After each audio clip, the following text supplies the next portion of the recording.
in Worcester County, Route 50 and 90 into and out of Ocean City. Racetrack Road 589 good through Ocean Pines, 113 from Bishopville to Berlin. Newark, Snow Hill, and Pocomoke, a good drive there. Northbound Coastal Highway, there's that construction zone, 35th Street. Get over to the right to get through that. Sussex County, easy drive on the major north-south routes of 113 and Route 1. 404 good from Bridgeville to Georgetown, over to Harbison, over to Lewis. Not too bad for the drive on Route 404. Looking okay in Wycomico County on 50 from Willards to Pittsville over to Parsonsburg. Bypass around Salisbury looking good, and 50, big picture looking good for the trip out to the Bay Bridge. That's your traffic for the Voice Radio Network. Jacqueline Coley. Hi. Hey. Hi. Good morning. It's Bill and Jessica in Ocean City, Maryland. How are you? Doing great. Thank you. Yes, thank you so much for checking in this morning. Rotten Tomatoes, of course, big fans of the website. You guys do TV, movies, pop culture, and so much more, right?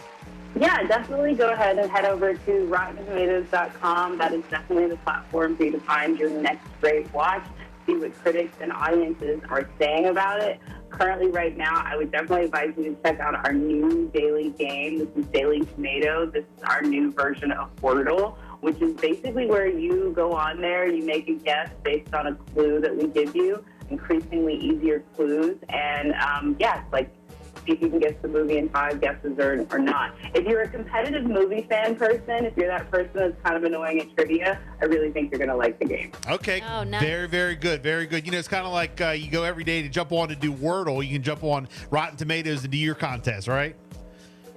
Yep, you can do Daily Tomato every day, get a new guess. And some of them are really hard. Some of them you're like, okay, I feel like a champion today. It really just depends. Right. Absolutely. Now, it is December, and we're getting towards, Christmas time, the holidays or whatever. Thanksgiving already passed. I know you guys got a lot of other holiday content up there as well, like the best Christmas movies and the holiday movie calendar. Talk to us a little bit about some of the things you got up there for the holidays, and what are some of your favorite Christmas movies? Yeah, so we have a couple. We have, first of all, our best holiday movies ranked. This is our list of the best sort of Christmas and holiday films ranked by Tomato Meter. You're going to find classics on there like A Christmas Story. I'm actually going to find classics on there like It's a Wonderful Life, right? As well as like Christmas. You're also going to have less well-known Christmas movies like The Apartment or Kiss Kiss Bang Bang. And I would say for me personally, I love Christmas movies when they're really sort of like in your face about it, but I actually like the sort of off the beaten path Christmas movies, and maybe even ones that are less highly ranked, like The Holiday, which is not on our Rotten Tomatoes best holiday movies ranked, but it is on our Holiday Essentials guide, which is sort of the guide of the best movies that sort of encompass Christmas, regardless of Tomato Meter. Would Elf be considered like a Christmas classic movie? Like is that like an old school classic, or is that more just like a regular new Christmas movie? I think it's a classic. I don't know. It came out in the 2000s, so would that be considered a classic to you? Yeah. I would not consider that one what we would consider a quintessential classic Christmas movie. I would consider it a modern classic Christmas movie. But it's just because it's mostly a satire. If you really think about it, it's not like the exact like the fact that Buddy is so over the top and the sort of absurdity of it. Well, hey, it's very Will Ferrell. Plays into the comedy of it, but it is a Christmas movie. I'm not going to deny that it's a Christmas movie, and it's on our list. That is Jessica's favorite all-time No. Christmas I agree movie. with you on it. I don't consider that one to be a classic. It's satire. My favorite, not that you care, but my favorite, National Lampoons. But hands down. It's a good one. Yeah. We actually watched that over the weekend. So again, head on over to Rotten Tomatoes and check that out. Also, the end of the year recap. Talk to us about what you guys got up on the site for end of the year. Yeah, so that is our Golden Tomato Awards. Every year, at the end of the year, we go through and we take the sort of the best and highest ranked movies of the year by category. Everything from British cinema to westerns, thrillers, independent cinema, as well as wide releases. And then we take the top ranked film of those and we give them our highest honor, which is considered our Golden Tomato Awards.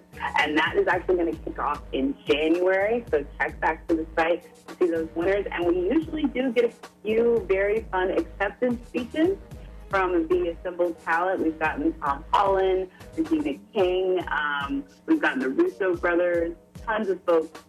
Also, Lin-Manuel Miranda did a thank you for us, Andrew Garfield. It's been really fun to get these celebrities in on it because they really do love that it comes from the critics. Real quick, what do you think some of the best TV and films were of this past year, just off the top?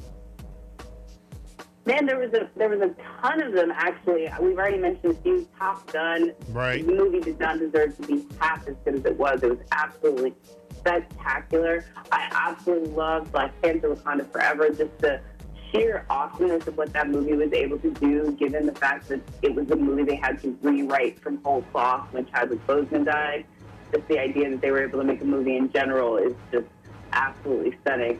And then on the TV side, White Lotus. That show just did its season finale, and it still managed to be fun, inventive, and literally go out with a bang.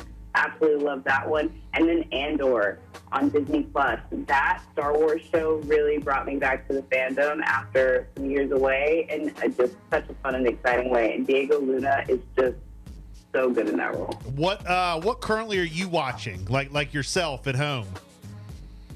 Oh, myself at home. Well, if I can be this crass, I just binged the Harry and Meghan documentary.